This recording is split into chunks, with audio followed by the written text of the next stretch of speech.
ಮಹಾಭಾರತ ಮಹಾಸಂಗ್ರಾಮ ಕಾರ್ಯಕ್ರಮಕ್ಕೆ ಸ್ವಾಗತ. ನಾನಿವತ್ತು ಕೊಪ್ಪಳ ಲೋಕಸಭಾ ಕ್ಷೇತ್ರದ ದರ್ಶನ ಮಾಡಿಸ್ತೀನಿ. ಕಾಂಗ್ರೆಸ್ನ ಭದ್ರಕೋಟೆ ಆಗಿದ್ದ ಕೊಪ್ಪಳ ಲೋಕಸಭಾ ಕ್ಷೇತ್ರವನ್ನು ಬಿಜೆಪಿ ಛಿದ್ರ ಮಾಡಿತ್ತು. ಸತತ 2 ಬಾರಿ ಗೆಲುವು ಸಾಧಿಸುವ ಮೂಲಕ ಇದೀಗ ಹ್ಯಾಟ್ರಿಕ್ ಗೆಲುವಾಗಿ ಅವಣಿಸುತ್ತಿದೆ. ಹೇಗಾದರೂ ಮಾಡಿ ಇದೀಗ ಕರಡಿ ಕುಣಿತಕ್ಕೆ ಬ್ರೇಕ್ ಹಾಕಲು ಕೂಡ ಕಾಂಗ್ರೆಸ್ ಕೂಡ ಸನ್ನದ್ಧವಾಗಿದೆ. ರಣಬಿಸಿಲಿನ ಹೊಡೆತದ ನಡುವೆ ಚುನಾವಣಾ ಪ್ರಚಾರ ಕಾವೇರ್ತಿದೆ ಕೊಪ್ಪಳದಲ್ಲಿ ಎಲೆಕ್ಷನ್ ಅಖಾಡ. ಭತ್ತದ ಕಣಜದಲ್ಲಿ ಯಾರ ಬಾವುಟ ಹಾರಲಿದೆ? ಭತ್ತದ ಕಣಜ ಎಂದೇ ಖ್ಯಾತಿ ಪಡೆದಿರುವ ಕೊಪ್ಪಳ ಜಿಲ್ಲೆಯನ್ನ 1997ರಲ್ಲಿ ರಚಿಸಲಾಯಿತು. 7190 ಚದರ ಕಿಲೋಮೀಟರ್ ವಿಸ್ತೀರ್ಣ ಹೊಂದಿರುವ ಕೊಪ್ಪಳದಲ್ಲಿ ಹಲವು ಪ್ರವಾಸಿ ಐತಿಹಾಸಿಕ ಸ್ಥಳಗಳಿವೆ. ಫ್ರೆಂಚರ ಸಹಾಯ ಪಡೆದು ಟಿಪ್ಪು ಸುಲ್ತಾನ್ ನಿರ್ಮಿಸಿದ ಕೊಪ್ಪಳ ಕೋಟೆ ಇಲ್ಲಿನ ಪ್ರಮುಖ ಆಕರ್ಷಣೆಗಳಲ್ಲಿ ಒಂದು. ಜೈನರ ಗುಹಾ ದೇವಾಲಯ ಬಹದ್ದೂರ್ ಬಂಡಿ, 12ನೇ ಶತಮಾನದ ಐತಿಹಾಸಿಕ ಗ್ರಾಮ ಗುಂಡ್ಲವಡ್ಡಿಗೆರಿ, ಮದನೂರು ದೇವಸ್ಥಾನ, ಗವಿಮಠ ಇಲ್ಲಿದೆ. ಇಲ್ಲಿನ ಕಿನ್ನಾಳ ಗ್ರಾಮದಲ್ಲಿ ತಯಾರಾಗುವ ಕಿನ್ನಾಳ ಆಟಿಕೆಗೂ ಕೊಪ್ಪಳ ಪ್ರಸಿದ್ಧವಾಗಿದೆ. ರಾಜಕೀಯವಾಗಿ ಕೊಪ್ಪಳ ಲೋಕಸಭಾ ಕ್ಷೇತ್ರ ದೇಶದಲ್ಲಿಯೇ ಛಾಪು ಮೂಡಿಸಿದ ಕ್ಷೇತ್ರ. ಸ್ವತಂತ್ರ ನಂತರ ಕಾಂಗ್ರೆಸ್ ಪಕ್ಷ ಮುಂದುವರಿಯಬಾರದು ಎನ್ನುವ ಗಾಂಧೀಜಿ ಕನಸಿಗೆ ನಾಂದಿ ಹಾಡಿದ ಕ್ಷೇತ್ರವೂ ಹೌದು. ಈ ಕ್ಷೇತ್ರ ಇಂದಿರಾ ಗಾಂಧಿ ಅವರನ್ನ ಸೆಳೆಯುವಲ್ಲಿ ಹಾಗೂ ಮಾಜಿ ಸಿಎಂ ಸಿದ್ದರಾಮಯ್ಯರನ್ನ ಸೋಲಿಸುವಲ್ಲಿ ಪ್ರಮುಖ ಪಾತ್ರ ವಹಿಸಿದ ಸಂಸತ್ ಕ್ಷೇತ್ರವೇ ಈ ಕೊಪ್ಪಳ ಲೋಕಸಭಾ ಕ್ಷೇತ್ರ. ಕೊಪ್ಪಳ ಲೋಕಸಭಾ ಕ್ಷೇತ್ರದ ಇತಿಹಾಸ ನೋಡೋದಾದ್ರೆ, ಇದುವರೆಗೂ ನಡೆದ 16 ಲೋಕಸಭಾ ಚುನಾವಣೆಗಳಲ್ಲಿ 10 ಬಾರಿ ಕಾಂಗ್ರೆಸ್ ಮೇಲುಗೈ ಸಾಧಿಸಿದ್ದು, ಅದರಲ್ಲೂ ಮಾಜಿ ಸಂಸದ ಎಚ್.ಜಿ. ರಾಮುಲು 4 ಬಾರಿ ಆಯ್ಕೆಯಾಗಿದ್ದು ಕೊಪ್ಪಳ ಲೋಕಸಭಾ ಕ್ಷೇತ್ರದ ದಾಖಲೆಯಾಗಿ ಉಳಿದಿದೆ. ಮೊದಲು ಲೋಕಸಭಾ ಚುನಾವಣೆ ನಡೆದಾಗ ಹೈದರಾಬಾದ್ ರಾಜ್ಯದಲ್ಲಿದ್ದ ಇದನ್ನ ಕುಷ್ಟಗಿ ಲೋಕಸಭಾ ಕ್ಷೇತ್ರ ಅಂತ ಕರೆಯಲಾಗ್ತಿತ್ತು. 2009ರ ಲೋಕಸಭಾ ಚುನಾವಣೆಯಲ್ಲಿ ಇಕ್ಬಾಲ್ ಅನ್ಸಾರಿ ಹಾಗೂ ಬಸವರಾಜ ರಾಯರೆಡ್ಡಿರಂತಹ ಮಹಾರಥರನ್ನ ಸೋಲಿಸಿ ಬಿಜೆಪಿಯ ಶಿವರಾಮೇಗೌಡ ಸಂಸತ್ ಪ್ರವೇಶಿಸಿದ್ರು. 2014ರ ಚುನಾವಣೆಯಲ್ಲಿ ಕರಡಿ ಸಂಗಣ್ಣ ಬಿಜೆಪಿಯಿಂದ ಸ್ಪರ್ಧಿಸಿ ಲೋಕಸಭೆಗೆ ಅಡಿಯಿಟ್ರು.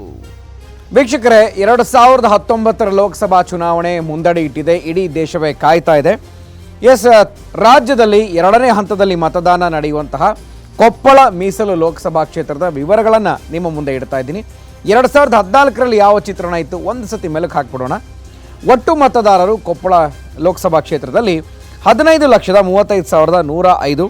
ಇದರಲ್ಲಿ ಕಳೆದ ಬಾರಿ ಚಲಾವಣೆಯಾಗಿದ್ದಂತಹ ಮತಗಳು 10,06,508. ಇನ್ನು 2014ರ ವಿಜೇತ ಅಭ್ಯರ್ಥಿ ಯಾರು, ಸೋತ ಅಭ್ಯರ್ಥಿ ಯಾರು ನೋಡೋಣ. ಬಿಜೆಪಿಯಿಂದ ಹಾಲಿ ಸಂಸದರಾಗಿರುವಂತಹ ಕರಡಿ ಸಂಗಣ್ಣ ಇಲ್ಲಿ ಸ್ಪರ್ಧೆಯನ್ನು ಮಾಡಿದರು. ಅವರು ಪಡೆದಂತಹ ಮತಗಳು 4,86,383. ವಿಜೇತ ಅಭ್ಯರ್ಥಿ ಕರಡಿ ಸಂಗಣ್ಣ. ಪರಾಜಿತ ಅಭ್ಯರ್ಥಿ ಕಾಂಗ್ರೆಸ್ನಿಂದ ಸ್ಪರ್ಧೆ ಮಾಡಿದಂತಹ ಬಸವರಾಜ್ ಹಿಟ್ನಾಳ್ 4,53,969. ಇನ್ನು BSP ಪಕ್ಷದಿಂದ ಸ್ಪರ್ಧೆ ಮಾಡಿದಂತಹ ಸೈಯದ್ ಆರಿಫ್ ಇಲ್ಲಿ 9,529 ಮತಗಳನ್ನು ಪಡ್ಕೊಂಡಿದ್ದಾರೆ. ಗೆಲುವಿನ ಅಂತರದ ಮತಗಳನ್ನು ನೋಡೋಣ. 32,315 ಮತಗಳಿಂದ ಬಿಜೆಪಿ ಅಭ್ಯರ್ಥಿ ಕರಡಿ ಸಂಗಣ್ಣ ಈ ಬಾರಿ ಅಂದರೆ ಕಳೆದ ಬಾರಿ ಸ್ಪರ್ಧೆಯನ್ನು ಒಡ್ಡಿದ್ರು, ಈ ಬಾರಿ ಕೂಡ ಸ್ಪರ್ಧೆಯನ್ನು ಒಡ್ತಾ ಇದ್ದಾರೆ. ಜಿದ್ದಿನ ಕಣದಲ್ಲಿ ನಡೆಯುತ್ತೆ ಲೋಕಸಮರ. ಕೊಪ್ಪಳದ ಕಣದಲ್ಲಿ ಯಾವ ಕ್ಷೇತ್ರ ಯಾರ ಪರ? 2014ರಲ್ಲಿ ನಡೆದ ಚುನಾವಣೆಯಲ್ಲಿ ಈ ಕೊಪ್ಪಳ ಲೋಕಸಭಾ ಕ್ಷೇತ್ರದ ಬಹುತೇಕ ವಿಧಾನಸಭಾ ಕ್ಷೇತ್ರಗಳು ಬಿಜೆಪಿ ಪರವಾಗಿಯೇ ಇದ್ರೆ, ಕೆಲವು ವಿಧಾನಸಭಾ ಕ್ಷೇತ್ರಗಳಲ್ಲಿ ಕಾಂಗ್ರೆಸ್ನ ಬಸವರಾಜ್ ಹಿಟ್ನಾಳ್ ಅವರಿಗೆ ಹೆಚ್ಚು ಮತವನ್ನ ನೀಡಿದ್ವು. ಆದರೂ ಕೂಡ ಒಂದು ಕಾಲದ ಕಾಂಗ್ರೆಸ್ ಕೋಟೆಯನ್ನ ಭೇದಿಸಿದ ಕರಡಿ ಸಂಗಣ್ಣ ಕೊಂಚ ಅಂತರದಲ್ಲೇ ಮುನ್ನಡೆ ಪಡೆದಿದ್ರು. ಅದು ಹೇಗೆ ಅಂದ್ರ ಇಲ್ಲಿದೆ ನೋಡಿ. ವಿಧಾನಸಭಾವಾರು ಕ್ಷೇತ್ರ ಚುನಾವಣೆಗಳು ಯಾವ್ಯಾವ ಮತಗಳು ಎಷ್ಟೆಷ್ಟು ಬಂದಿದ್ವು ಕಳೆದ ಬಾರಿ ನೋಡೋಣ. ಕೊಪ್ಪಳದ ಜಿಲ್ಲೆಯಲ್ಲಿ ಸಿಂಧನೂರು ವಿಧಾನಸಭಾ ಕ್ಷೇತ್ರದಲ್ಲಿ 69,757 ಮತಗಳು ಬಿಜೆಪಿ ಪರವಾಗಿ ಬಂದರೆ, ಕಾಂಗ್ರೆಸ್ಗೆ 49,660 ಮತಗಳು. ಮಸ್ಕಿ ಕ್ಷೇತ್ರದಿಂದ 53,421 ಬಿಜೆಪಿಗೆ, 38,953 ಕಾಂಗ್ರೆಸ್ಸಿಗೆ ಬಂದಿದೆ. ಕುಷ್ಟಗಿ ವಿಧಾನಸಭಾ ಕ್ಷೇತ್ರದಿಂದ 54,363 ಮತಗಳು ಬಿಜೆಪಿಗೆ ಬಂದರೆ, 55,793 ಮತಗಳು ಕಾಂಗ್ರೆಸ್ಸಿಗೆ ಬಂದಿದ್ದಾವೆ. ಕನಕಗಿರಿ ವಿಧಾನಸಭಾ ಕ್ಷೇತ್ರದಿಂದ 69,337 ಮತಗಳು ಕರಡಿ ಸಂಗಣ್ಣ ಪರವಾಗಿ ಬಂದರೆ, 55,809 ಮತಗಳು ಕಾಂಗ್ರೆಸ್ನ ಪರವಾಗಿ ಬಂದಿದ್ದಾವೆ. ಗಂಗಾವತಿ ವಿಧಾನಸಭಾ ಕ್ಷೇತ್ರದಲ್ಲಿ ಕರಡಿ ಸಂಗಣ್ಣಗೆ ಬಂದಂತಹ ಮತಗಳು 53,460. ಹಾಗೆಯೇ ಕಾಂಗ್ರೆಸ್ಗೆ ಬಂದಂತಹ ಮತಗಳು 63,705. ಇನ್ನು ಯಲಬುರ್ಗಾ ವಿಧಾನಸಭಾ ಕ್ಷೇತ್ರದಲ್ಲಿ 63,401 ಮತಗಳು BJPಗೆ ಬಂದರೆ 55,683 ಮತಗಳು ಕಾಂಗ್ರೆಸ್ಸಿಗೆ ಬಂದಿದ್ದಾವೆ. ಹಾಗೆಯೇ ಕೊಪ್ಪಳ ವಿಧಾನಸಭಾ ಕ್ಷೇತ್ರ ವ್ಯಾಪ್ತಿಯಲ್ಲಿ 68,541 ಮತಗಳು BJPಗೆ ಬಂದರೆ 79,349 ಮತಗಳು ಕಾಂಗ್ರೆಸ್ ಪರವಾಗಿ ಬಂದಿದ್ದಾವೆ. ಹಾಗೆಯೇ ಸಿರಗುಪ್ಪ ವಿಧಾನಸಭಾ ಕ್ಷೇತ್ರದಲ್ಲಿ 53,913 ಮತಗಳು BJPಗೆ ಬಂದರೆ 54,921 ಮತಗಳು ಕಾಂಗ್ರೆಸ್ ಪರವಾಗಿ ಬಂದಿದ್ದಾವೆ. ಕೊಪ್ಪಳ ಲೋಕಸಭಾ ಕ್ಷೇತ್ರ ಪುನರ್ವಿಂಗಡಣೆ ನಂತರ ಭಾರೀ ಬದಲಾವಣೆ ಕಂಡಿದೆ. ಬಳ್ಳಾರಿ ಕ್ಷೇತ್ರಕ್ಕೆ ಹೊಸಪೇಟೆ ವಿಧಾನಸಭಾ ಕ್ಷೇತ್ರವನ್ನ ಕೊಟ್ಟು ಅಲ್ಲಿಂದ ಸಿರಗುಪ್ಪ ಕ್ಷೇತ್ರವನ್ನ ಮತ್ತು ಗದಗ ಜಿಲ್ಲೆಯ ಬದಲಾದ ಮುಂಡರಗಿ ವಿಧಾನಸಭಾ ಕ್ಷೇತ್ರ ಮಸ್ಕಿಯನ್ನ ಕೊಪ್ಪಳ ಕ್ಷೇತ್ರ ಪಡೆದುಕೊಂಡಿದೆ. ಈಗ ಮತ್ತೊಮ್ಮೆ ಬಿಜೆಪಿಯೇ ತನ್ನ ಪಾರುಪತ್ಯ ಮುಂದುವರಿಸಲು ಹವಣಿಸುತ್ತಿದೆ. ಕೊಪ್ಪಳ ಲೋಕಸಭಾ ಕ್ಷೇತ್ರದಲ್ಲಿ 8 ವಿಧಾನಸಭಾ ಕ್ಷೇತ್ರಗಳಲ್ಲಿ ಯಾರ ಪ್ರಾಬಲ್ಯ ಹೇಗಿದೆ?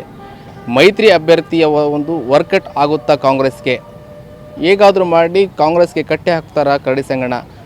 ಇಂದಿನ ಲೋಕಸಭೆಯ ಚುನಾವಣೆಯ ಫಲಿತಾಂಶ ಮತ್ತು ಈಗಿನ ಸ್ಥಿತಿ ಹೇಗಿದೆ ನೋಡೋಣ ಬನ್ನಿ ಒಂದು ಸಣ್ಣ ಬ್ರೇಕ್ನ ನಂತರ.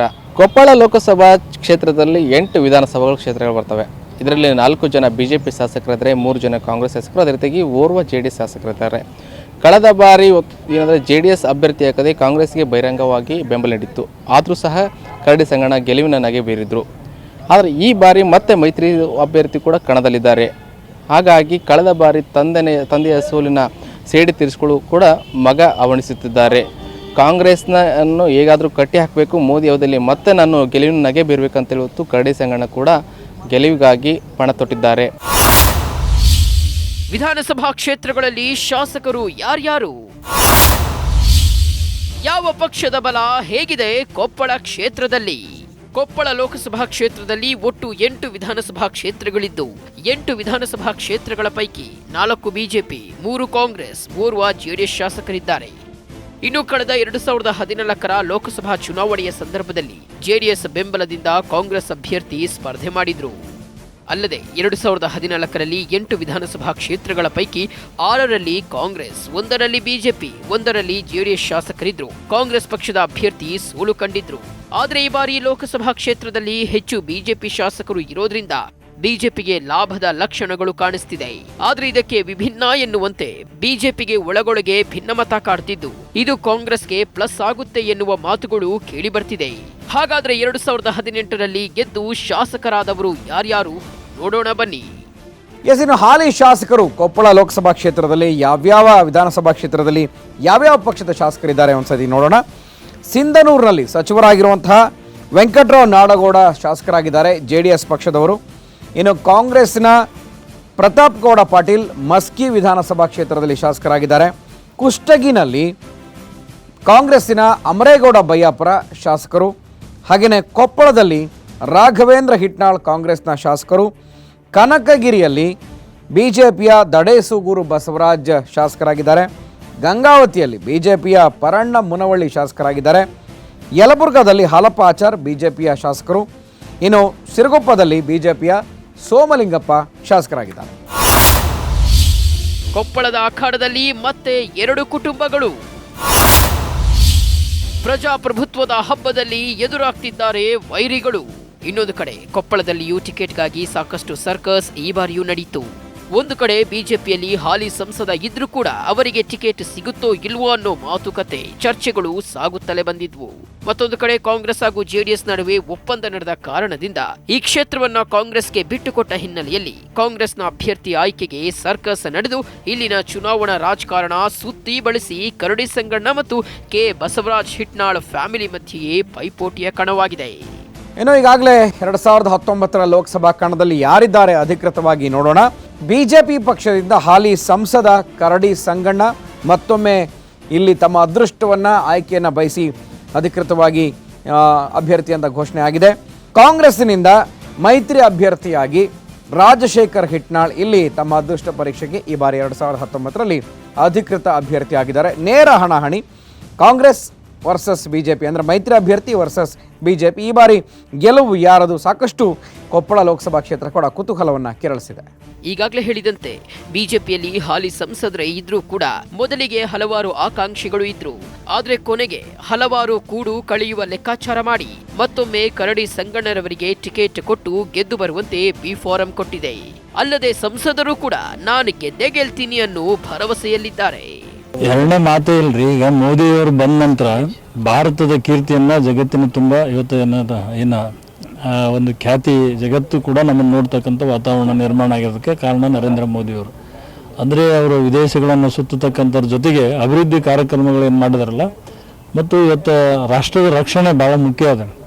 ಇವತ್ತು ಹಿಂದಿನ ಆಡಳಿತ ಮಾಡಿರ್ತಕ್ಕಂಥ ಸರ್ಕಾರಗಳು ಅಥವಾ ಪ್ರಧಾನಮಂತ್ರಿಗಳು ಅವತ್ತಿನ ಏನು ನಮ್ಮ ಮೇಲೆ ದಾಳಿ ಆದರೂ ಕೂಡ ಪ್ರತಿ ದಾಳಿಯನ್ನು ಮಾಡ್ತಕ್ಕಂಥ ಸಾಮರ್ಥ್ಯ ಇರಲಿಲ್ಲ.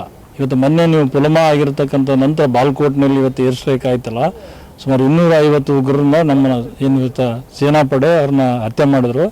ಹಾಗಾಗಿ ಇವತ್ತು ಯುವಕರಲ್ಲಿ ಏನು ಒಂದು ಜೋಶ್ ಇದೆ ಅಂದರೆ, ಇವತ್ತು ಯಾವುದಾದ್ರೂ ವೈರಿ ರಾಷ್ಟ್ರ ನಮ್ಮ ಮೇಲೆ ಬಿದ್ದರೆ ಆ ರಾಷ್ಟ್ರ ನಿರ್ಮಾಣ ಮಾಡ್ತಕ್ಕಂಥ ಒಬ್ಬ ನಾಯಕತನೇ ನಾವು ಮತ್ತೆ 2019ರಲ್ಲಿ ಮತ್ತೆ ಈ ದೇಶದ ಪ್ರಧಾನಮಂತ್ರಿ ನರೇಂದ್ರ ಮೋದಿ ಅವರು ಮಾಡ್ತೇವೆ. ಈ ಭಾಗದಲ್ಲಿ ಕೊಪ್ಪಳ ಲೋಕಸಭಾ ಕ್ಷೇತ್ರಕ್ಕೆ ಸಂಬಂಧಪಟ್ಟಂತೆ ಸ್ವಲ್ಪ ಚುನಾವಣೆಯಲ್ಲಿ ಇಬ್ಬರು ನಡುವೆ ಅಂದರೆ JDS ಮತ್ತು ಕಾಂಗ್ರೆಸ್ ಮೈತ್ರಿ ಅಭ್ಯರ್ಥಿಯಾಗಿ ಯತ್ನಾಳ್ ಅವರು ಸ್ಪರ್ಧೆ ಮಾಡಿದ್ದಾರೆ. ಈ ಕಡೆ ಕರಡಿ ಸಂಗಣ್ಣ. ಸೊ ಇಲ್ಲಿ ಕಳೆದ ಸಾರಿ ನೋಡಿದಾಗ ಈ ಸಾರಿ ಮತ್ತೆ ಕರಡಿ ಸಂಗಣ್ಣ ಬರೋ ಚಾನ್ಸಸ್ನೇ ಜಾಸ್ತಿ ಅಂತ ಹೇಳ್ಬೋದು. ಇದಕ್ಕೆ ಕಾರಣ ಮೋದಿಯವರು ಮಾಡಿರ್ತಕ್ಕಂಥ ಕೆಲವು ಉತ್ತಮವಾದಂಥ ಕೆಲಸ ಕಾರ್ಯಚಟುವಟಿಕೆ ಇರ್ಬೋದು. ಇನ್ನು ಜಾತಿವಾರ ಲೆಕ್ಕಾಚಾರ ನೋಡಿದ್ರೂ ಅಷ್ಟೇ ಟಫ್ ಆಗಿ ಇಲ್ಲಿ ರಾಜಶೇಖರ್ ಯತ್ನಾಳ್ ಅವರು ಸಹ ಗೆಲುವು ಸಾಧ್ಯತೆ ಕಾಣಬಹುದು ಅಂತ ಹೇಳ್ಬೋದು. ಈ ಬಾರಿಯ 2019 ಲೋಕಸಭೆ ಚುನಾವಣೆಯಲ್ಲಿ ತಂದೆಯನ್ನ 4 ಬಾರಿ ಸೋಲಿಸಿದ್ದ ಸಂಗಣ್ಣ ಕರಡಿ ವಿರುದ್ಧ ಸೇಡು ತೀರಿಸಿಕೊಳ್ಳಲು ಕಾಂಗ್ರೆಸ್ನಿಂದ ರಾಜಶೇಖರ ಹಿಟ್ನಾಳ್ ಸಿದ್ಧತೆ ಮಾಡಿಕೊಳ್ತಿದ್ದಾರೆ. ಈಗಾಗಲೇ ಕೊಪ್ಪಳ ಲೋಕಸಭೆ ಕ್ಷೇತ್ರದ ಕೊನೆಯ ಭಾಗದ ವಿಧಾನಸಭೆ ಕ್ಷೇತ್ರದಲ್ಲಿ ಪ್ರಚಾರ ನಡೆಸಿದ್ದಾರೆ. ದಿನದಿಂದ ದಿನಕ್ಕೆ ಕಾಂಗ್ರೆಸ್ ಅಭ್ಯರ್ಥಿ ರಾಜಶೇಖರ ಹಿಟ್ನಾಳ್ ಭರ್ಜರಿ ಪ್ರಚಾರ ಮಾಡ್ತಿದ್ದಾರೆ. ಈಗಾಗಲೇ ಇದು ಸಾರ್ವತ್ರಿಕವಾಗಿ ಈಗಾಗಲೇ ಚರ್ಚೆಗಳು ನಡೆದ್ಬಿಟ್ಟವೆ. ಈಗ ಸ್ಥಳೀಯವಾಗಿ ಸಂಸದರದಾರ ಇದ್ದಾಗ ಕೂಡ ಯಾವುದೇ ಅಭಿವೃದ್ಧಿ ಕಾರ್ಯಗಳಾಗಿಲ್ಲ. ಯಾವುದು ಕೂಡ ಬೆಳವಣಿಗೆ ಅಷ್ಟು ಏನು ರೊಟ್ಟಿನಾಗ ಏನು ಆಗ್ಬೇಕು ಕೆಲಸಗಳು ಅಷ್ಟು ಆಗಿದ್ಬಿಟ್ರೆ ಹೆಚ್ಚುವರಿಯಾಗಿ ಯಾವುದು ಕೂಡ ವಿಶೇಷವಾಗಿ ಅವರು ಅನುದಾನ ತಂದಿದ್ದು ಮಾಡಿದ್ದಂಥ ಕಾಮಗಾರಿಗಳು ಯಾವುವೂ ಇಲ್ಲ. ಈಗಾಗಲೇ ಜಿಲ್ಲೆಯಲ್ಲಿ ಕೂಡ ಎಲ್ಲ ಜನ ಕೂಡ ಇದನ್ನ ಚರ್ಚೆ ಮಾಡ್ತಿದ್ದಾರೆ. ಇಲ್ಲಿ ಹೊಸ ಮುಖ ಕಾಂಗ್ರೆಸ್ಸಿಂದ ಬರುವ ಸಾಧ್ಯತೆ ಇರೋದರಿಂದ, ಬಹುತೇಕ ಇಲ್ಲಿ ನೇರ ಸ್ಪರ್ಧೆ ಇರೋದರಿಂದ, JDS ಇಲ್ಲಿ ಸಂಪೂರ್ಣ ಜೀರೋ ಇರೋದರಿಂದ ಬಹುತೇಕ ಕಾಂಗ್ರೆಸ್ಸಿಗೆ ಕೊಪ್ಪಳ ಲೋಕಸಭಾ ಕ್ಷೇತ್ರ ಮಡಲಿಗೆ ಬೀಳಬಹುದು ಅನ್ನುವ ಲೆಕ್ಕಾಚಾರ ನಮ್ಮೆಲ್ಲರದು. ಕೊಪ್ಪಳ ಲೋಕಸಭಾ ಕ್ಷೇತ್ರದ ಬಿಜೆಪಿ ಅಭ್ಯರ್ಥಿಯ ಟಿಕೆಟ್ ಅಂತಿಮವಾಗ್ತಿದ್ದಂತೆ ರಾಜಕೀಯ ಬದ್ಧವೈರಿಯ ಮತ್ತೊಬ್ಬ ಪುತ್ರನ ಜೊತೆ ಸೆಣಸಾಟ ಸ್ಪಷ್ಟವಾಗಿದೆ. ಸತತ ಎದುರಾಳಿಗಳಾಗಿರುವ ಕರಡಿ ಸಂಗಣ್ಣ ಹಾಗೂ ಕೆ ಬಸವರಾಜ್ ಹಿಟ್ನಾಳ್ ರವರು ಕೊಪ್ಪಳ ವಿಧಾನಸಭೆ ಕ್ಷೇತ್ರದಲ್ಲಿ ಸತತ 5 ಚುನಾವಣೆ ಎದುರಿಸಿದ್ರು. ಹಾಗೆಯೇ ಈ ಬಾರಿಯ ಈ ಚುನಾವಣೆಯ ಮೇಲೆ ಸಾಕಷ್ಟು ವಿಷಯಗಳು ಪರಿಣಾಮ ಬೀರ್ತಿದೆ. ಕೊಪ್ಪಳ ಲೋಕಸಭಾ ಕ್ಷೇತ್ರದಲ್ಲಿ ಮತದಾರನ ಅಭಿಪ್ರಾಯ ಹೇಗಿದೆ? ಸಂಸದರ ಪ್ಲಸ್ ಮೈನಸ್ ಏನು? ಜಾತಿ ಲೆಕ್ಕಾಚಾರ ಹೇಗೆ ವರ್ಕೌಟ್ ಮಾಡುತ್ತೆ? ನೋಡೋಣ ಒಂದು ಚಿಕ್ಕ ಬ್ರೇಕ್ನ ನಂತರ. ಕೊಪ್ಪಳ ಲೋಕಸಭಾ ಕ್ಷೇತ್ರದಲ್ಲಿ ಜಾತಿ ಲೆಕ್ಕಾಚಾರ ನೋಡುವುದಾದರೆ ಲಿಂಗಾಯತ ಮತದಾರರೇ ನಿರ್ಣಾಯಕವಂತಾರೆ. ಸರಿಸುಮಾರು 4 ಲಕ್ಷ ಲಿಂಗಾಯತ ಮತದಾರ ಹೊಂದಿರುವ ಈ ಕ್ಷೇತ್ರದಲ್ಲಿ ಕುರುಬ ಸಮುದಾಯ, ST ಸಮುದಾಯ, ಅಲ್ಪಸಂಖ್ಯಾತ ಸಮುದಾಯ ಸೇರಿದಂತೆ SC ಸಮುದಾಯ ಕೂಡ ಪ್ರಮುಖವಾದ ಒಂದು ನಿರ್ಣಯ ಇಲ್ಲಿ ಹೊಂದಿದೆ. ಇಲ್ಲಿ ಮತದಾರರು ಫಾರ್ವರ್ಡ್ ಬ್ಯಾಕ್ವರ್ಡ್ ಎನ್ನುವ ಒಂದು ಕಳೆದ ಬಾರಿ ಚುನಾವಣೆಯಲ್ಲಿ ಅಳವಡಿಸಿಕೊಂಡಿದ್ದರಿಂದ ಫಾರ್ವರ್ಡ್ ಮತದಾರರು ಕರಡಿ ಸಂಗಣ್ಣ ಕಡೆ ಒಲವು ತೋರಿಸಿದ್ರು ಅನ್ನೋ ಕಾರಣಕ್ಕಾಗಿ ಗೆಲುವು ಸಾಧಿಸಿದರು. ಈ ಬಾರಿ ಕೂಡ ಈ ಚುನಾವಣೆಯಲ್ಲಿ ಫಾರ್ವರ್ಡ್ ಬ್ಯಾಕ್ವರ್ಡ್ ಎಂಬ ಒಂದು ಅಂಶ ಬೆಳಕಿಗೆ ಕಾಣ್ತಾ ಇದೆ. ಈ ಬಗ್ಗೆ ಮತದಾರರು ಏನಂತಾರೆ, ಅದೇ ರೀತಿಯಾಗಿ ಸಂಸದರ ಕಾರ್ಯ ಹೇಗಿದೆ, ಸ್ವತಃ ಮತದಾರ ಮುಖಾಂತರ ಕೇಳೋಣ ಬನ್ನಿ. ಸಂಸದರ ಬಗ್ಗೆ ಕೊಪ್ಪಳದ ಜನ ಹೇಳೋದೇನು? ಕೊಪ್ಪಳ ಕ್ಷೇತ್ರದಲ್ಲಿ ಕರಡಿ ಸಂಗಣ್ಣ ಸಾಧನೆ ಏನು? ಹಾಲಿ ಸಂಸದ 63 ವರ್ಷ ವಯಸ್ಸಿನ ಕರಡಿ ಸಂಗಣ್ಣರವರು ಸಂಸತ್ನಲ್ಲಿ 148 ಪ್ರಶ್ನೆಗಳನ್ನ ಕೇಳಿದ್ದಾರೆ. 81% ಹಾಜರಾತಿ ಹೊಂದಿದ್ದು 35 ಚರ್ಚೆಗಳಲ್ಲಿ ಪಾಲ್ಗೊಂಡಿದ್ದಾರೆ. ಇವರಿಗೆ 3 ಬಾರಿ ಶಾಸಕರಾಗಿ ಮತ್ತು ಸಂಸದರಾಗಿ ಆಡಳಿತ ಮತ್ತು ರಾಜಕೀಯ ಅನುಭವ ಇರೋದರ ಜೊತೆಗೆ ಸರಳ ಸಜ್ಜನ ರಾಜಕಾರಣಿ ಮತ್ತು ಜನಾನುರಾಗಿ ಆಗಿರೋದು ಇವರ ಪ್ಲಸ್ ಪಾಯಿಂಟ್. ಆದರೆ ನೀರಾವರಿ ಮತ್ತು ಶೈಕ್ಷಣಿಕ ಸಮಸ್ಯೆ ಇಲ್ಲಿನ ಪ್ರಮುಖ ತೊಂದರೆಗಳಾಗಿವೆ. 100 ಹಳ್ಳಿಗಳು ಕನಿಷ್ಠ ಮೂಲ ಸೌಕರ್ಯಗಳಿಲ್ಲದೆ ಸಂಕಷ್ಟದಲ್ಲಿವೆ. ರಾಯಚೂರು ಬಳ್ಳಾರಿಗೆ ಸಂಪರ್ಕ ಸಾಧಿಸುವ ಸೇತುವೆ ದುರಸ್ತಿ ಕಾರ್ಯ, ತುಂಗಭದ್ರಾ ಅಣೆಕಟ್ಟೆಯ ಹೂಳು ತೆಗೆಯುವ ಸಮಸ್ಯೆ, ಮುನಿರಾಬಾದ್ ಮೆಹಬೂಬನಗರ ರೈಲು ಮಾರ್ಗ, ಬಹುದಿನಗಳ ಬೇಡಿಕೆಯಾದ ಬೈಪಾಸ್ ರಸ್ತೆ ನಿರ್ಮಾಣ ಹೀಗೆ ಅನೇಕ ಸಮಸ್ಯೆಗಳು ಕ್ಷೇತ್ರದಲ್ಲಿವೆ. ಹಲವಾರು ಕಾಮಗಾರಿಗಳು ಪ್ರಗತಿಯಲ್ಲಿದ್ದರೂ ತ್ವರಿತವಾಗಿ ಅಭಿವೃದ್ಧಿ ಸಾಧ್ಯವಾಗ್ತಿಲ್ಲ ಅನ್ನೋ ಕೂಗಿದೆ. ಕೊಪ್ಪಳ ಲೋಕಸಭಾ ಕ್ಷೇತ್ರ ಚುನಾವಣೆ ಕಳೆದ ಬಾರಿಗಿಂತ ತುಸು ಭಿನ್ನವಾಗಿ ನಡೆಯಬಹುದು ಅಂತ ಅನಿಸ್ತದೆ. ಕೊಪ್ಪಳ ಸಂಸದರು ಹೇಳ್ತಕ್ಕಂಥ ಅಂತೇನು ವರ್ಕ್ ಏನು ಮಾಡಿದಿಲ್ಲ, ಹಿಂದಕ್ಕೆ ಮಾಡಿದಂಥ ಕೆಲಸಗಳನ್ನು ಇಂಪ್ಲಿಮೆಂಟ್ ಮಾಡಿದ್ದಾರೆ. ಈಗಿರುವಂಥ ಸಂಸದರಾದಂಥ ಕರಡಿ ಸಂಗಣ್ಣವರು ಕೆಲಸ ಮಾಡಿದ್ದಾರೆ. ಯಾಕಂದರೆ ಈಗ ಸದ್ಯ ಇರುವಂಥ ಕೇಂದ್ರೀಯ ಸ್ಕೂಲ್ ಇದೆ, ಆಮೇಲೆ ರೈಲು ಇದೆ. ಈಗ ನಮ್ಗೆ ಆಮೇಲೆ ಈ ಸಿಂಗಾಪುರದಿಂದ ಶಿರಗುಂಪ ಹೋಗೋಕ್ಕೆ ಬ್ರಿಡ್ಜನ್ನು ಅವರೇ ನಿರ್ಮಾಣ ಮಾಡಿದರು. ಭಾರತ ದೇಶ ಯಾರು ಶಾಂತಿಯಾಗಿರ್ತಾರೋ ಅವರು ಆ ಕೆಲಸ ಮೋದಿ ಮಾಡಕತ್ತಾನ. ಹಂಗಾಗಿ ಪ್ರತಿಯೊಬ್ಬ ಯುವಕರಿಂದ ಹಿಡಿದು ಸಹ ಅಜ್ಜಿವರೆಗೆ ಕೇಳಿ ಇನ್ನೂ ಮೋದಿ ಅಂತಾರೆ. ಇಲ್ಲಿವರೆಗೆ ನಮ್ಮ ಮತದಾನ ಪ್ರತಿಯೊಬ್ಬರು ಈಗ ಹೆಬ್ಬಟ್ಟು ಆ ಅಕ್ಷರ ಗೊತ್ತಿಲ್ಲ ಈ ಒಂದು ಸ್ಥಿತಿ ಮೋದಿ ಅಂತಾರೆ. ಹಂಗಾಗಿ ಈ ಭಾರತ ದೇಶ ಒಂದು ಇನ್ನೂ ಅಭಿವೃದ್ಧಿ ಆಗ್ಬೇಕಂದ್ರೆ ಮೋದಿ ಕೈಯಾಗಿ ಇನ್ನೊಂದು 15 ವರ್ಷ ದೇಶ ಕೊಡ್ಬೇಕಂತೇಳಿ ನನ್ನ ಸ್ವ ಇಚ್ಛೆ, ನನ್ನ ಅನಿಸಿಕೆ. ಜಿಲ್ಲೆಯಲ್ಲಿ ನಿರುದ್ಯೋಗ ತಾಂಡವವಾಡ್ತಿದೆ. ರೈತರು ಗುಳೆ ಪ್ರಕರಣ ಜಿಲ್ಲಾಡಳಿತಕ್ಕೆ ದೊಡ್ಡ ತಲೆನೋವಾಗಿ ಪರಿಣಮಿಸಿದೆ. ರಸ್ತೆ, ಕುಡಿಯುವ ನೀರು, ವಿದ್ಯುತ್ ಕ್ಷಾಮ ಸೇರಿದಂತೆ ಜಿಲ್ಲೆಯ ಬಹುಪಾಲು ಜನರು ಮೂಲಭೂತ ಸೌಕರ್ಯಗಳಿಂದ ವಂಚಿತರಾಗಿದ್ದಾರೆ.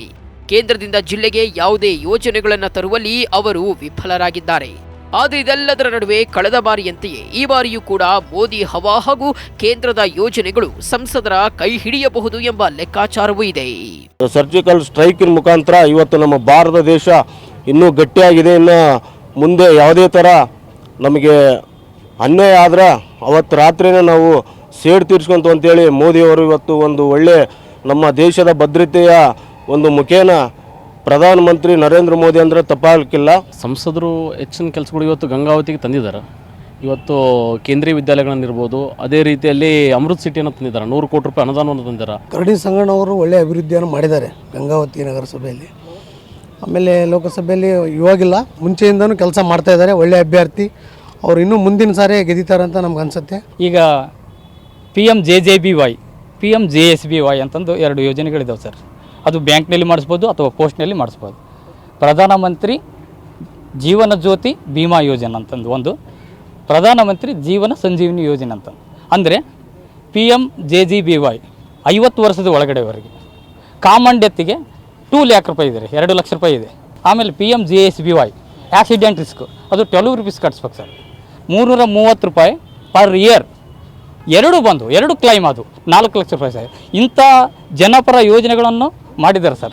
ನಿಜವಾಗ್ಲೂ ಅವ್ರನ್ನ ಮತ್ತೊಮ್ಮೆ ಮಗದೊಮ್ಮೆ ನಾವು ಅವ್ರನ್ನೇ ಆರಿಸ್ತೀವಿ, ಅವರಿಗೆ ಓಟ್ ಕೊಡ್ತೀವಿ, ನರೇಂದ್ರ ಮೋದಿ ಅವರಿಗೆ. ಭಾಳ ಒಂದು ಒಮ್ಮತಲಿಂದ ಕೆಲಸ ಮಾಡುವ ಇಚ್ಛೆ ಇರೋಂಥ ವ್ಯಕ್ತಿ. ಅವ್ರು ಕೆಲಸ ಮಾಡಿದರೆ ಮೇಲಾಗಿ ಅವರು ವಯಸ್ಸಲ್ಲಿ 60 ವರ್ಷ ಕಳೆದ್ರೂ ಸುಧಾನು ಇವತ್ತಿಗೂ 40 ವರ್ಷದ ಯುವಕರದಂಗೆ ಅವರು ಆಲ್ರೆಡಿ 1 ಲಕ್ಷ ಕಿಲೋಮೀಟ್ರ್ ಮೇಲೆ ಅಡ್ಡಾಡಿ ಅವರು ಇಡೀ ಕೊಪ್ಪಳ ಜಿಲ್ಲೆಗೆ ಡೆವಲಪ್ ಮಾಡಿದ್ದಾರೆ. ಸಂಪೂರ್ಣವಾಗಿ ಶಿಕ್ಷಣ ಕ್ಷೇತ್ರ ಮತ್ತು ದೇಶದಲ್ಲಿ ಆರೋಗ್ಯ ಕ್ಷೇತ್ರವನ್ನು ಯಾವ ಸರ್ಕಾರಗಳು ಕಡೆಗಣನೆ ಮಾಡ್ತಾವೆ ಅಂಥ ಸರ್ಕಾರ ಇವತ್ತು ಅಧಿಕಾರ ಹೇಳಲಿಕ್ಕೆ ನ್ಯಾಯಸಮ್ಮತವಾಗಿಲ್ಲ. ಅಂಥ ಸರ್ಕಾರ ಕೆಳಗಿಳಿಬೇಕು. ಕೊಪ್ಪಳ ಕ್ಷೇತ್ರದಲ್ಲಿ ಹೇಗಿದೆ ಜಾತಿ ಲೆಕ್ಕಾಚಾರ? ಕೊಪ್ಪಳದಲ್ಲಿ ಯಾವ ಸಮುದಾಯ ಇಲ್ಲಿ ಬಲಶಾಲಿ? ಮೋದಿ ಅಲೆಯನ್ನ ಪಕ್ಕಕ್ಕಿಟ್ಟು ಜಾತಿವಾರು ಲೆಕ್ಕ ಹಾಕಿದ್ರೆ ಲಿಂಗಾಯತ ಸಮುದಾಯದವರೇ ಜಿಲ್ಲೆಯಲ್ಲಿ ನಿರ್ಣಾಯಕ. 5 ಲಕ್ಷ ಲಿಂಗಾಯತರ ಮತಗಳು ಎಂದಿನಂತೆ ಈ ಬಾರಿಯೂ ಗೆಲ್ಲುವ ಅಭ್ಯರ್ಥಿಯನ್ನ ನಿಶ್ಚಯಿಸಲಿದೆ ಎನ್ನಲಾಗ್ತಿದೆ. ಬಿಜೆಪಿ ಪಕ್ಷದ ಅಭ್ಯರ್ಥಿ ಲಿಂಗಾಯತ ಸಮುದಾಯಕ್ಕೆ ಸೇರಿದ್ದು ಬಹುತೇಕ ಈ ಮತಗಳು ಬಿಜೆಪಿ ಪರ ವಾಲುವ ಸಾಧ್ಯತೆ ಇದೆ. ಇನ್ನು 2019 ಲೋಕಸಭಾ ಕ್ಷೇತ್ರದ ಅಂಕಿ ಅಂಶಗಳ ವಿವರಗಳನ್ನು ನಿಮ್ಮ ಮುಂದೆ ಇಡ್ತಾ ಇದ್ದೀನಿ. ಸೊ ಕೊಪ್ಪಳ ಮೀಸಲು ಲೋಕಸಭಾ ಕ್ಷೇತ್ರ ವ್ಯಾಪ್ತಿಗೆ 8 ವಿಧಾನಸಭಾ ಕ್ಷೇತ್ರಗಳು ಒಳಪಡ್ತವೆ. ಇದರಲ್ಲಿ ಪುರುಷ ಮತದಾರರ ಸಂಖ್ಯೆ 8,53,745. ಮಹಿಳಾ ಮತದಾರರು 8,62,903. ಇನ್ನು ಇತರೆ ಮತಗಳು 112 ಸಂಖ್ಯೆಯಲ್ಲಿದ್ದಾವೆ. ಒಟ್ಟು ಮತದಾರರು ಎಲ್ಲರನ್ನು ಸೇರಿಸಿದ್ರೆ 17,16,760 ಮತದಾರರು ಈ ಲೋಕಸಭಾ ಕ್ಷೇತ್ರದ ವ್ಯಾಪ್ತಿಗೆ ಬರ್ತಾರೆ. ಇನ್ನು ಈ ಲೋಕಸಭಾ ಕ್ಷೇತ್ರದ ಜಾತಿವಾರು ಮತಗಳನ್ನು ನೋಡುವಂಥದ್ದಾದರೆ ಲಿಂಗಾಯತ ಸಮುದಾಯ 3,44,000 ಸಂಖ್ಯೆಯಲ್ಲಿ ಮತದಾರಿದ್ದಾರೆ. SC ಸಮುದಾಯದ 2,90,000 ಮತಗಳಿದ್ದಾವೆ. ಕುರುಬ ಸಮುದಾಯದ 2,50,000 ಮತಗಳಿದ್ದಾವೆ. ಹಾಗೆಯೇ ಅಲ್ಪಸಂಖ್ಯಾತ ಸಮುದಾಯದ 2 ಲಕ್ಷ ಮತಗಳಿದ್ದಾವೆ. ST ಹಾಗೂ ವಾಲ್ಮೀಕಿ ಸಮುದಾಯದ 2 ಲಕ್ಷ ಮತದಾರರು ಕೊಪ್ಪಳ ಜಿಲ್ಲೆಯಲ್ಲಿದ್ದಾರೆ, ಕೊಪ್ಪಳ ಲೋಕಸಭಾ ವ್ಯಾಪ್ತಿಯಲ್ಲಿ. ಉಪ್ಪಾರ ಸಮುದಾಯದ 62,000 ಮತಗಳಿದ್ದಾವೆ. ಹಾಗೆಯೇ ಬ್ರಾಹ್ಮಣ ಸಮುದಾಯದ ಸುಮಾರು 40,000 ಮತದಾರಿದ್ದಾರೆ. ರೆಡ್ಡಿ ಸಮುದಾಯದ 27,000. ಹಾಗೆಯೇ ಇತರೆ ಮತದಾರರು ಒಟ್ಟು 2 ಲಕ್ಷ ಸಂಖ್ಯೆಯಲ್ಲಿದ್ದಾರೆ. ಅಂಕಿಅಂಶಗಳು ವರದಿಗಳು ಏನೇ ಹೇಳಲಿ, ಕೊಪ್ಪಳದ ಮತದಾರರಿಗೆ ಮಾತ್ರ ಯಾವ ಚುನಾವಣೆಯಲ್ಲೂ ಬಸವರಾಜ್ ಹಿಟ್ನಾಳ್ ಹಾಗೂ ಕರಡಿ ಸಂಗಣ್ಣ ಕುಟುಂಬದ ಹೊರತಾಗಿ ಬೇರೆ ಆಯ್ಕೆಗಳೇ ಇಲ್ಲ. ಕಳೆದ 2 ದಶಕಗಳಿಂದ ಈ ಜಿಲ್ಲೆಯಲ್ಲಿ ರಾಜಕೀಯ ಆಳ್ವಿಕೆ ನಡೆಸುತ್ತಿರುವ ಈ ಕುಟುಂಬಗಳು ಜಿಲ್ಲೆಗೆ ನೀಡಿರುವ ಕೊಡುಗೆಗಳ ಕಥೆಯೂ ಅಷ್ಟಕ್ಕಷ್ಟೇ. ಒಟ್ಟಾರೆ ಇಲ್ಲಿನ ಜನರಿಗೆ ಇವರ ಹೊರತು ಬೇರೆ ಆಯ್ಕೆಗಳೇ ಇಲ್ಲದಿರೋದು ಜಿಲ್ಲೆಯ ಅಭಿವೃದ್ಧಿಗೆ ಉರುಳಾಗಿ ಪರಿಣಮಿಸಿದೆ. ಕೊಪ್ಪಳ ಲೋಕಸಭಾ ಕ್ಷೇತ್ರದಲ್ಲಿ ಇದೀಗ ಯಡಿಯೂರಪ್ಪ ವರ್ಸಸ್ ಸಿದ್ದರಾಮಯ್ಯ ಎನ್ನುವಂತಾಗಿದೆ. ಸಿದ್ದರಾಮಯ್ಯ ತಮ್ಮ ಆಪ್ತರಿಗೆ ಟಿಕೆಟ್ ಕೊಡಿಸಿದರೆ ಯಡಿಯೂರಪ್ಪ ಸಹ ಕರಡಿ ಸಂಗಣ್ಣಿಗೆ ಟಿಕೆಟ್ ಕೊಡಿಸಿದ್ದಾರೆ. ಈ ಬಾರಿ 2ನೇ ಗೆಲುವಾಗಿ ಕನಸು ಕಾಣುತ್ತಿರುವ ಏನು ಕರಡಿ ಸಂಗಣ್ಣ ಅವರ ಕನಸು ನನಸಾಗುತ್ತಾ ಕಾದು ನೋಡಬೇಕು. ಅದೇ ರೀತಿಯಾಗಿ ರಾಜಶೇಖರ್ ಹಿಟ್ನಾಳ್ ಕಳೆದ ಬಾರಿ ತಂದೆಯ ಸೋಲಿನ ಸೇಡು ತೀರಿಸ್ಕೊಳ್ತಾರ ನೋಡಬೇಕಾಗಿದೆ. ಇದು ಕೊಪ್ಪಳ ಲೋಕಸಭಾ ಕ್ಷೇತ್ರದ ಸ್ಥಿತಿ ಅಂತ ಹೇಳ್ಬೋದು. ಕ್ಯಾಮರಾ ಪರ್ಸನ್ ಪ್ರಕಾಶ್ ಕೊಂಕೂರ್ ಜೊತೆ ನಾಗರಾಜ್ TV5 ಕೊಪ್ಪಳ.